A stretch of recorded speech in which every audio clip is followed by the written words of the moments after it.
plans I'm pulling out.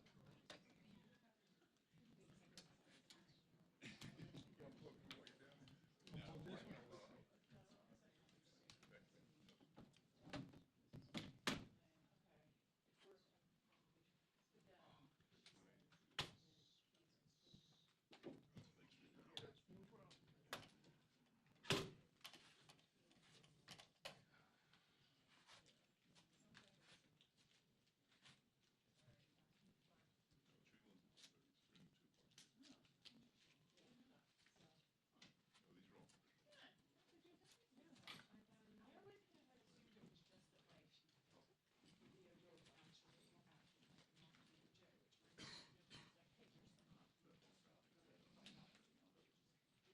For those unaware, the Dems are now at noon.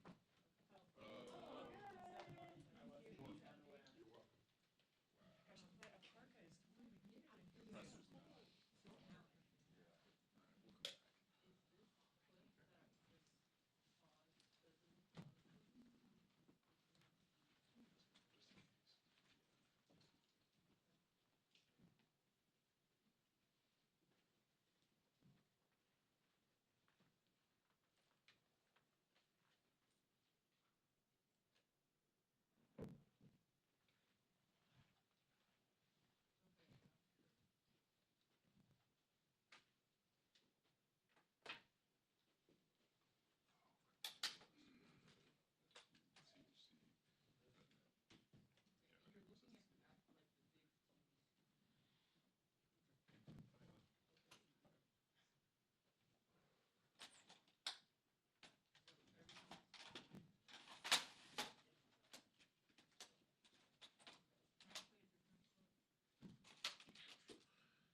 You're not shooting like 720 or something like that, are you? You're shooting 1080.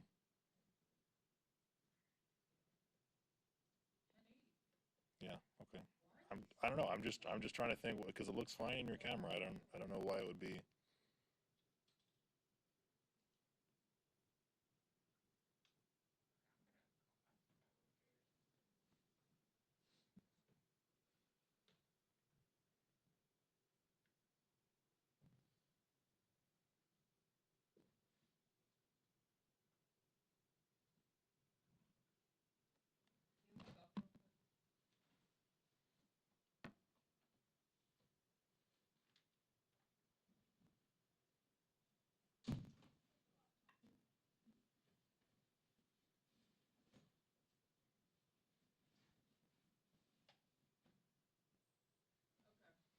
Let me get this sign. Is this writing on the back?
Hi.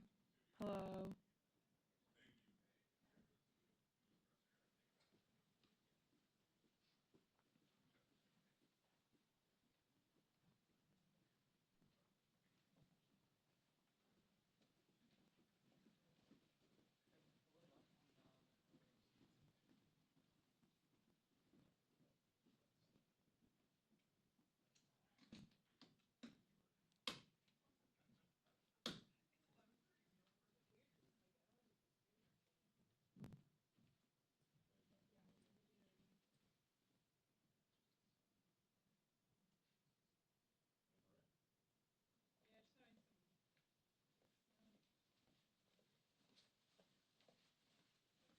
Use your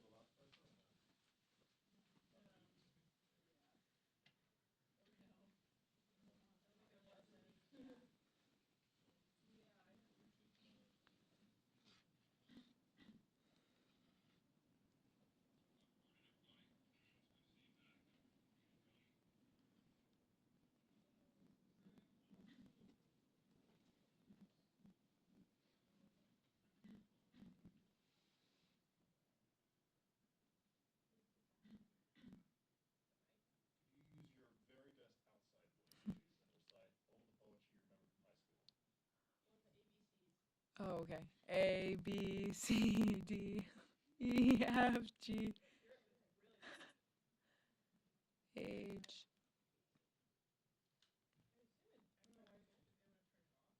Oh, it's on. Yeah, I just checked it. Hi, hi. You guys look really great from over here. Fine. So if you have to go into your camera settings or on that handle and activate, if you have mic or line level options, or if it's in your audio menus. Hi. You guys look really great. Oh, wow. I can hear myself from over here.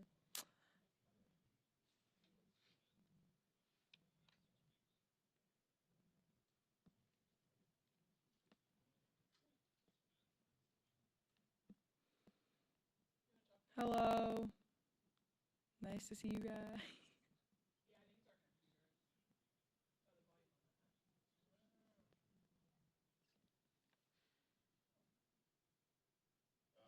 Romeo and Juliet from start to finish, please. Oh my god. I don't know. I don't know Romeo and Juliet from start to finish.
So we got about Yeah, well, this now it definitely does look out of focus. got 10 minutes before the presser starts. There's a presser? Yeah, 12.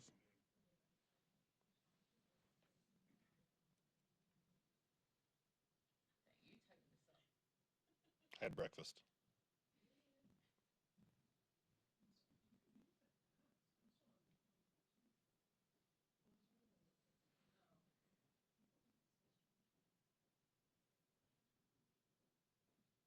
Can you get it?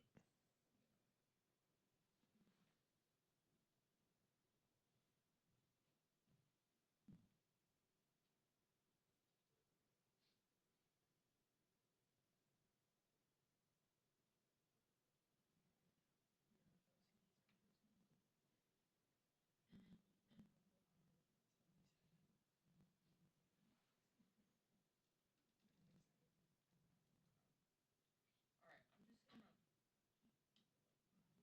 All right, you're good.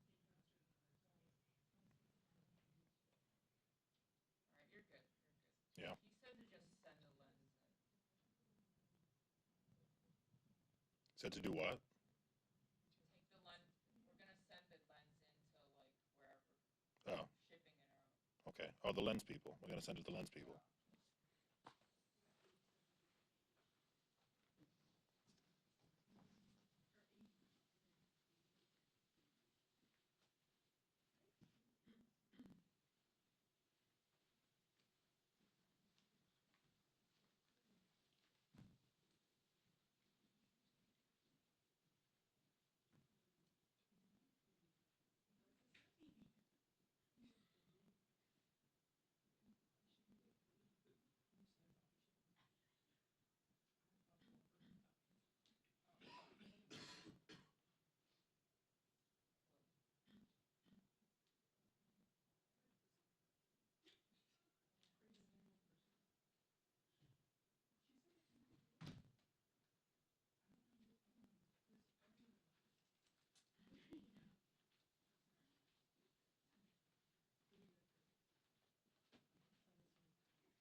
Good morning and welcome back. As we come back into session following Republicans' nearly 2-month taxpayer-paid vacation, House Democrats' top priority remains the same: lowering health care costs for the American people. For months, Republicans have wasted time by refusing to negotiate with Democrats on a deal that would extend the Affordable Care Act tax credits. These tax credits allow hardworking families to see their doctors when they get sick, get medication, or have life-saving surgeries. If Republicans let these credits expire, millions of Americans in red, blue, and purple districts will be forced to make incredibly difficult financial decisions or be priced out of health care altogether. An example, in my district, Amy in Redlands is a small business owner. She told me that her health care would jump from $650 per month to $2,000 per month. Amy said she doesn't know if she'd be able to afford her living expenses, let alone this increase. Unfortunately, this is not a unique example around the country. As the richest nation in the world, we cannot allow this to happen. For years, Republicans have been hell-bent on repealing the Affordable Care Act, but have no replacement plan. Donald Trump and Republicans have already created a massive healthcare crisis in this country with their big ugly law, the largest healthcare cut in the United States history. By failing to extend the Affordable Care Act tax credits, Republicans will only exacerbate this. The time to act is now. We should get going to that. Vice Chair Ted Lieu. Thank you, Chairman Aguilar. So Republicans have continued to attack health care. They passed a law and enacted policies to make health care more expensive. They made deep cuts to Medicaid. There's a $500 billion cut slated for Medicare, and the Affordable Care Act is going to dramatically increase because of Republicans' attacks on health care. Yesterday, a Gallup poll came out showing that this is now weighing on American people's minds in a very big way. Nearly half of American people, 47%, believe they cannot afford health care next year. And then Gallup asked a second question about drug prices. And 1 in 5 Americans say they or one of their family members can no longer afford prescription drugs. That is the highest that survey has ever recorded since they asked that question. And so we're asking Donald Trump Republicans to get serious and work with Democrats on bringing down healthcare costs instead of increasing healthcare costs. And nothing Republicans are doing this week is going to help reduce the cost of healthcare. We also know that other costs are rising. And so they put out a statistic about consumer price index changes to groceries from January to September of this year. It shows that coffee increased 15.3%, ground beef increased 14.2%, and bananas increased 7.9%. So Trump's tariffs and the rubber stamp Republican House members are increasing costs at grocery stores as well. We recently saw that the Trump administration is going to lower tariffs on some grocery items. That is finally an acknowledgement that Donald Trump has been lying to American people all along. Tariffs, in fact, are not paid by foreign countries. They're paid by Americans. That's why grocery prices have gone up, and that's why they're going to continue to go up, because most tariffs are still on a lot of grocery items and a lot of products. We're asking Donald Trump to stop these tax increases on Americans and deal with affordability, which is at the top of Americans' minds. Questions? Michael. Thank you, Mr. Chairman. So I know as chairman, you really focus on keeping, family business in-house. You often talk about having family conversations, in caucus meeting. But yesterday on the House floor, we saw, some really intense conversations between, members of the caucus lobbying, their frustration at Congresswoman Marie Gluesenkamp-Perez for the Garcia disapproval resolution. I'm curious, with this vote coming up, is this an episode that House Democrats can naturally move on from and get back to talking about affordability and healthcare and all of the things that you want to talk about? Or will there be some residue that you all will need to work behind the scenes to address before going forward? Well, I always respect that members have different viewpoints on issues. That's the difference between the Democratic caucus and the Republican conference. We're a coalition. We're a community. We're not a cult. We all just don't have one view if one person says we have a view. All that said, we disagree with the resolution that's being offered, and we should be talking about issues that affect the American people, including the healthcare crisis and the affordability crisis that we're in. All that said, this did not come up in caucus. This was not raised by any member in caucus, so we are all on the same page. We know what is in front of us. We also know the ridiculousness of the Republican calendar. They called us back, big show of having 5 days in session this week. We're voting on rehashed items from years past. This is the ghost of Christmas past coming back. CRAs and resolutions that have no basis in helping the American people. That should be our guiding point. That should be the focus of what we're doing here. And I don't think that's lost on the Democratic caucus. We're united. We're focused. We also know that in 50 weeks we'll have a true test of where we are, and we need to keep our eye on that ball and make positive change for the American people, and that can only happen with true accountability and oversight that we will do when we are in the majority. Do you comment more on this idea of $2,000 rebate checks that they're talking about at the White House? Would you guys support that in any way? I think it's incredibly clear.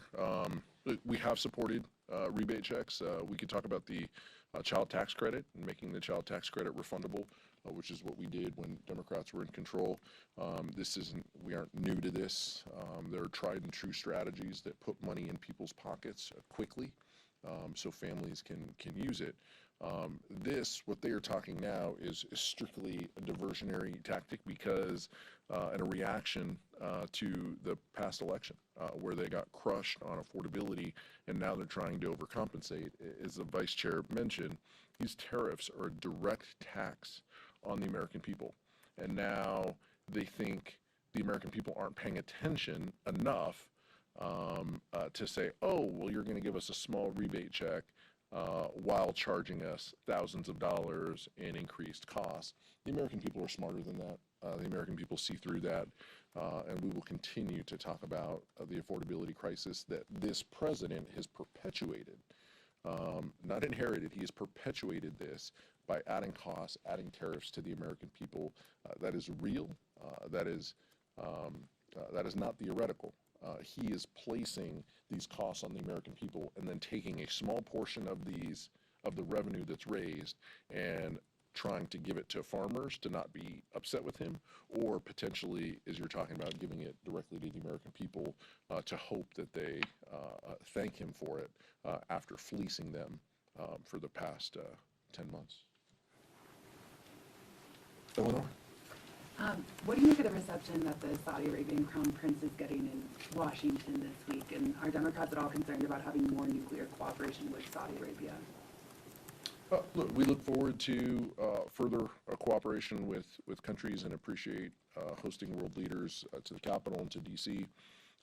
There are concerns that have been raised in the past, and I don't think that we should, whitewash some of those concerns. So I appreciate that the Senate is having meetings potentially, and I know there are meetings in the House potentially tomorrow.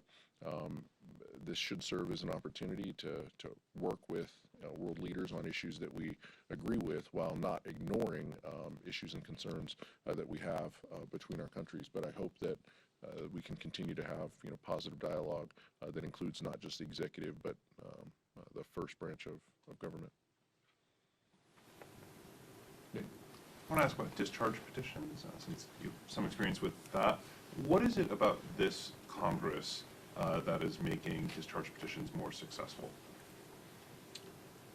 It's a good question. I'm not gonna give you the secret sauce of how a discharge petition becomes successful, but I think that you have to have kind of a strength and resolve among those members advocating for it. Obviously, in a bipartisan nature, if you want to be successful, have a bipartisan group of members leading something who have a working relationship with each other, but also have the credibility to reach out to their colleagues to talk about delivering a solution.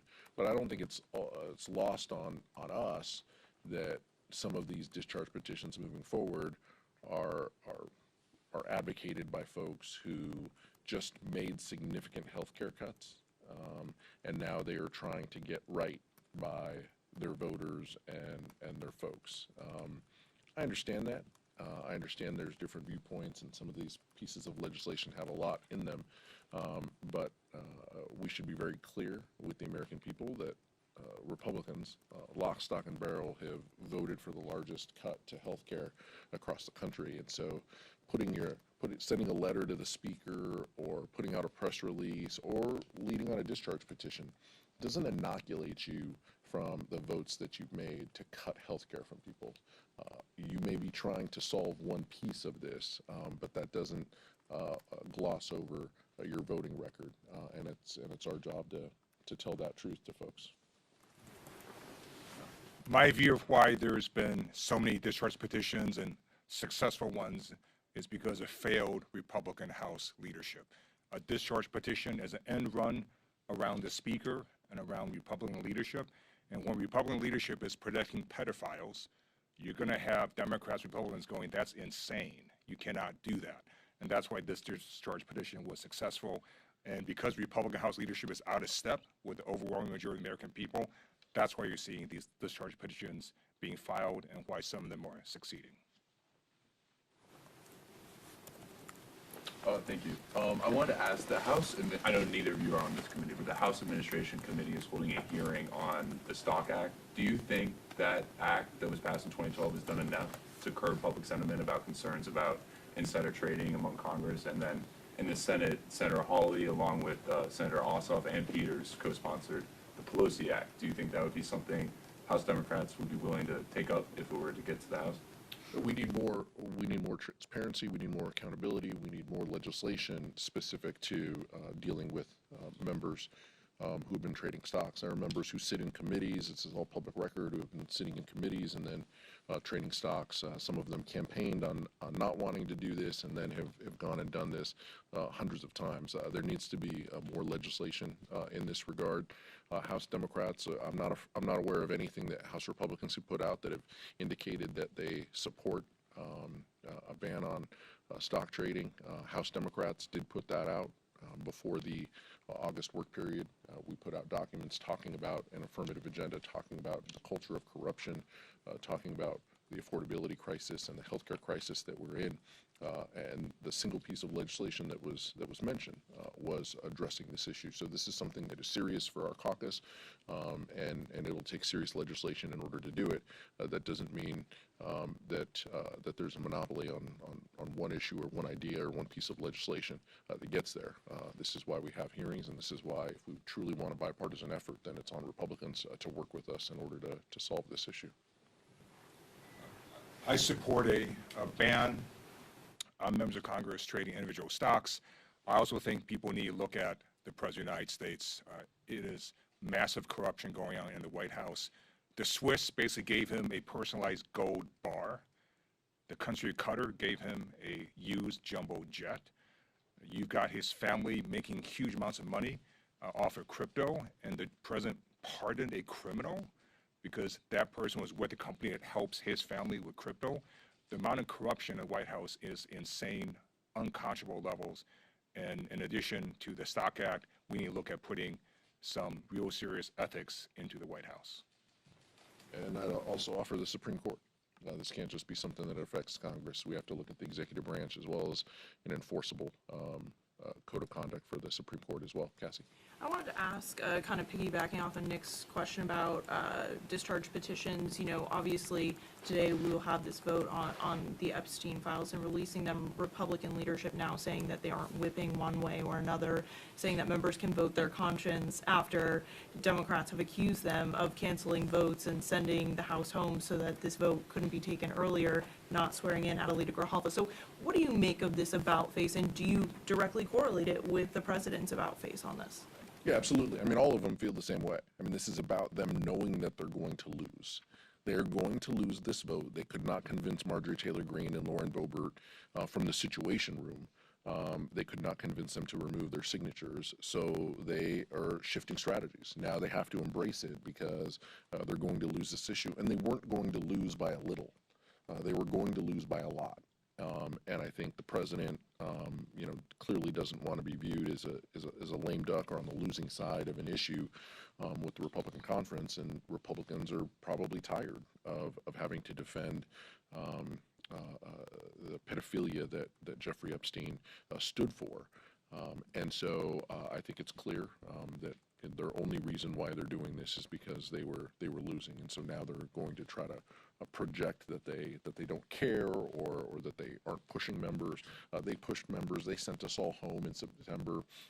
Those are just the facts. They avoided this issue. They avoided this vote for so long. They can't suddenly turn the page and say, "Oh, we're fine with this. We were just kidding." And oh, by the way, let's make it about the policy. And if the president wanted to put the Epstein files out, he could do that tomorrow. He is choosing not to. He is also choosing to have his Department of Justice not answer a lawful subpoena by Democrats and Republicans who voted in government oversight and reform to send documents to that committee. So the president has made choices here. No public statements, no tweets or anything is going to hide the fact that he himself actively does not want these files out. And the American people are going to get to judge why that is. Likely because his name's already been listed over 1,000 times on the emails that have been released. So that's one of the reasons why he doesn't want this out. Chairman Aguilar is absolutely right that the president doesn't want these files out, and one reason we know that is because the president can order these files to be released right now. It's very clear that the Department of Justice acts as Donald Trump's lapdog. He says jump, they say how high, and they've done everything of his bidding. He could just tell the Attorney General to release the files, and she would do it. So the fact that he hasn't done that shows that he is just playing a game. He doesn't really want these files to be released.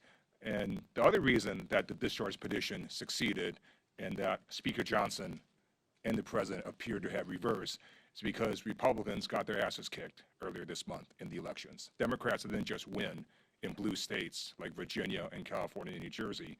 Democrats won in every state in which there was an election. Georgia, Mississippi, Pennsylvania, Maine, and the Republicans have noticed, and now you see more Republicans standing up to Donald Trump, who is now a weight and anchor on the Republican Party, and you see Republicans showing more courage to stand up for the American people to finally do the right thing. Rep. Andy Harris this morning said that the House Freedom Caucus will be introducing a censure against Delegate Stacey Plaskett over her ties to Jeffrey Epstein. Your response to questions about Democratic ties to him? All of the documents should be released, and nobody should have anything to hide. Democratic members of Congress, namely the President of the United States, everybody should embrace these documents being out there. We would encourage our members to take that position. It's interesting now that Republicans want to try to find a way to use this issue after spending months talking negatively about these files. But we're not new to the duplicity of Andy Harris here. President Trump recently said that he doesn't mind the legislation on additional sanctions on Russia to be passed. Do you consider voting for it anytime soon? We've supported strong sanctions on Russia in the past. We think that there is space and opportunity to continue to try to stop Russian aggression through economic means and sanctions. That continues to be a view that is widely held on our side. Republicans have had a tough time wrapping their head around this because the president has embraced this, and then he said, no, stop, we're going to, because he's wants to cozy up to Putin himself. So I think the Republicans are better equipped to ask why the whipsaw of yes and no on this issue. House Democrats would support and look over anything that moves the needle to offer support to Ukrainian people and to put real screws to what Russia is doing on the economic side. So that continues to be a view that is widely held. We'll see if Republicans advance something that has support. The only way to end the Ukraine-Russia conflict is to stop Vladimir Putin. And you can do that by defeating his troops on the battlefield. You can do that by increasing pressure economically through sanctions. And the United States and Europe should be doing all of that. Because it should be obvious over the years, you're not going to get Putin to negotiating table unless he is stopped. And that's why we need to give Ukraine maximum support. Thank you.